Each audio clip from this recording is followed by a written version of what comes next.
आम चूंडू मुलतवी करण जी 18 जी हिमायत कंदड़ पीपी सेनेटर के शोकास नोटिस जारी कयो वियो आहे।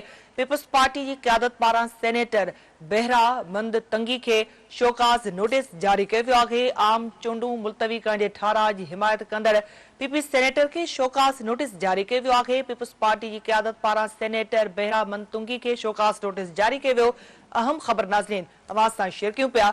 आम चूंडू मुलतवी करण जे 18 जी हिमायत कंदड़ पीपी सेनेटर के शोकास नोटिस जारी कयो वियो आहे। पीपल्स पार्टी की क्यादत पारां सेनेटर बेहरा मंद तंगी के शोकास नोटिस जारी कयो वियो। अहम खबर अवां सां शेयर कयूं पिया। आम चूंडू मुलतवी करण जे 18 जी हिमायत कंदड़ पीपी सेनेटर के शोकास नोटिस जारी कयो वियो आहे। ही अहम अपडेट्स अवां सां शेयर कयूं पिया। आम चूंडू मुलतवी करण जे 18 जी हिमायत कंदड़ पीपी सेनेटर के शोकास नोटिस जारी कयो वियो आहे। पीपल्स पार्टी क्यादत पारां सेनेटर बेहरा मंद तंगी के शोकास नोटिस जारी कयो वियो आहे। इन खबर जा वधीक अपडेट्स मालूम करण लाइ राब्तो कयो आहे इस्लामाबाद में सिंध टीवी न्यूज़ दे ब्यूरो चीफ शाकिर सोलंकी सां। शाकिर, अपडेट कजो, ये पीपल्स पार्टी पारां जेको शोकास नोटिस जारी कयो वियो आहे, छा अपडेट सर?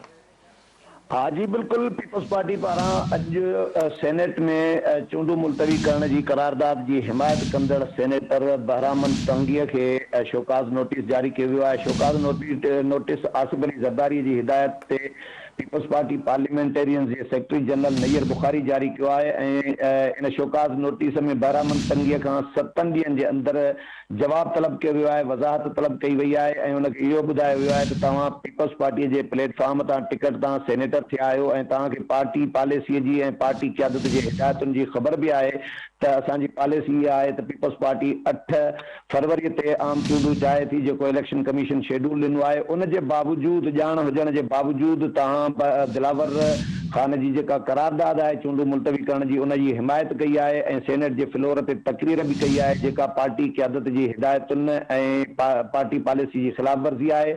ऐं जेकॾहिं तव्हां 7 ॾींहंनि जे अंदरि वज़ाहत न कई त तव्हां ईअं छो कयो, हिमायत छो कई इन करारदाद जी, इन जी वज़ाहत न कई त पोइ तव्हांजे ख़िलाफ़ डिसिप्लिनरी एक्शन कयो वेंदो। जी ठीक आहे शाकिर, अपडेट करण लाइ वॾी महिरबानी।